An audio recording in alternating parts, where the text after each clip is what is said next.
Well, it's more than just Ottawa's political class that's following the China story closely. Most Canadians are. And recent polling says most think the federal government is doing a poor job at protecting Canada from foreign interference. With more, we're now joined by polls analyst Eric Grenier, the brilliant mind behind the RIT.ca. Eric, good to see you.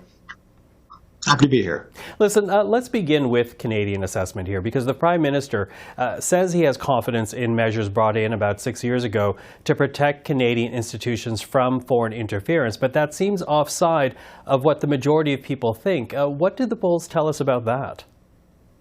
Yeah, well, the polls are showing that a majority of Canadians do believe that China interfered in our last elections, and that China might have been successful in that. We do see that a lot of Canadians, upwards of 65–70%, there was a poll by Nanos Research recently showing 71% of Canadians think that this poses a major threat to our democracy.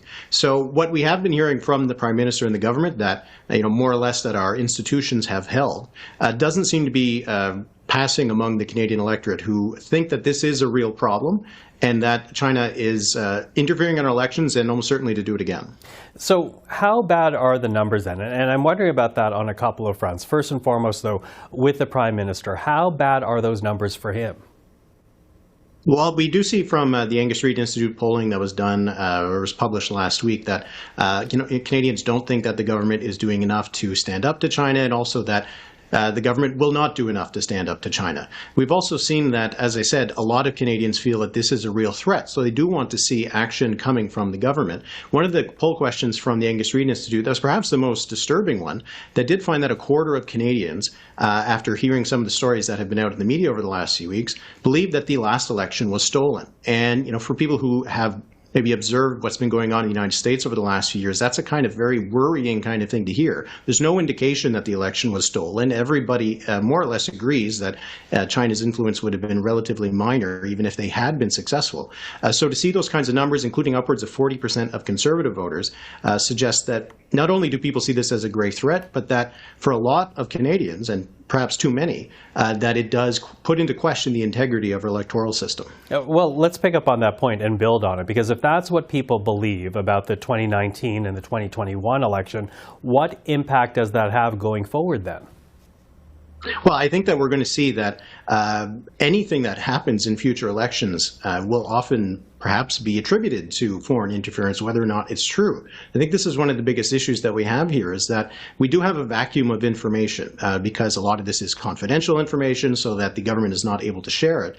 So when we have that kind of vacuum, people often fill it with their the worst case scenario. So in future elections, I think this will put into question anything that happens that seems a little fishy, any kind of movements in the polls, any kind of results that seem unreliable in terms of one riding versus another, anything that just foments this kind of idea that elections are rigged, that we can't trust our own democracy, is just going to have a pretty toxic effect on how we talk about elections, but also it could have an effect on turnout and people's participation, and that's certainly something that's worrying. Okay, can we do a reality check though? Because I'm wondering just how much influence was exerted by foreign players. Did efforts from the People's Republic really alter the result in any way? That seems pretty unlikely. Now, we do have the government officials saying that it doesn't put into question the integrity of our elections.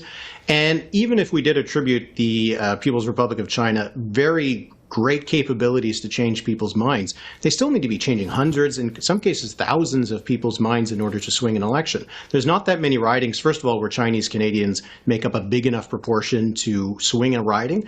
And also just because someone is a Chinese Canadian person and can speak Chinese doesn't mean that they're susceptible to propaganda put out on WeChat or Weibo from Chinese proxies. So when we look at the results of the last election, it's possible that if the Chinese government was able to swing a few hundred votes, which even that would be a lot to do, political parties have a hard time doing that, there's only a handful of ridings that it could have an impact. So the idea that maybe you could identify 1, 2, 3 ridings that were close enough, that if there was a foreign government interfering, that it could have influenced enough voters to swing the election in those ridings, that is certainly a possibility. But the idea that they could have swung the entire election, which would have required dozens of seats to change hands, it's just not a plausible argument. Although, people will point to the fact that when you look at these reports, they say that China was looking for, maybe hoping for, a liberal minority, and that is, in fact, what happened. Right. And, we don't know if that is China after the fact claiming credit for something that had already happened. But it is a hard thing for a government to engineer an election result in its own country, for parties to engineer an election result that they're looking for. The New Democrats have been trying to form government for a long time and haven't been able to do it. The idea that China, from the outside, would be able to swing an election in a way that political parties aren't able to do just stretches credulity. But if it did change the outcome in just a single riding, that's too much. And even if it changed the outcome for a single voter, that's not something that we want. Eric, thank you for this. Good speaking with you tonight. Thank you. And that's Eric Renier.